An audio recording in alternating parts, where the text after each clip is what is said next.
తెలుగు రాష్ట్రాల్లో ఘనంగా రంజాన్, మక్కా మసీద్లో ప్రత్యేక ప్రార్థనలు, భద్రతా ఏర్పాట్లు చేసిన పోలీసులు. దేశవ్యాప్తంగా భక్తి శ్రద్ధలతో రంజాన్, ముస్లింల ప్రత్యేక ప్రార్థనలు, కిటకిటలాడుతున్న ఈద్గాలు, మసీదులు. బెట్టింగ్ యాప్స్ కేసు దర్యాప్తుకు సిట్, 5 అధికారుల పేర్ల ప్రకటన, 90 రోజుల్లో విచారించాలని డీజీపీ ఆదేశం. కేబినెట్ బెర్త్ కోసం రంగారెడ్డి జిల్లా ఎమ్మెల్యేల పట్టు, చోటు కల్పించాలని అధిష్టానానికి లేఖ, తమ జిల్లాకు ప్రాతినిధ్యం లేరని మొర.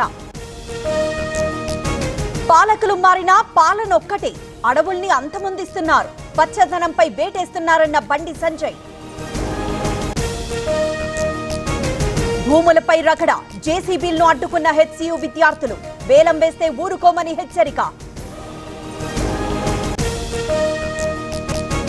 విశాఖలో వివాహిత ట్రాప్. కౌశిక్, నేను పార్ట్నర్షిప్ ఫర్మ్ స్టార్ట్ చేయడం బెస్టా, ప్రైవేట్ లిమిటెడ్ కంపెనీ స్టార్ట్ చేయడం బెస్టా? ఎందుకు అంత కన్ఫ్యూజన్? ఎక్స్పర్ట్ తో మాట్లాడు. ఎక్స్పర్టా? ఎలా? బాస్ వాలా బీ ద బాస్. 5 కోట్లు కొట్టేసిన కేటుగాడు, శ్రీకాళహస్తికి చెందిన అక్షయ్ కుమార్ అరెస్ట్. నేడు తెలంగాణలో ఆస్తి పన్ను వసూలు, సెలవు రోజు చెల్లించొచ్చన్న మున్సిపల్ శాఖ, ఇప్పటికే 1000 కోట్లు దాటిన కలెక్షన్లు.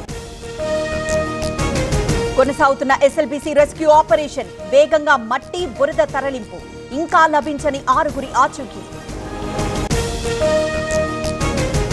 ఆర్టీసీ డ్రైవర్ ఆత్మహత్య, అధికారుల వేధింపులే కారణమని ఆరోపణ, కడప జిల్లా ప్రొద్దుటూరులో ఘటన.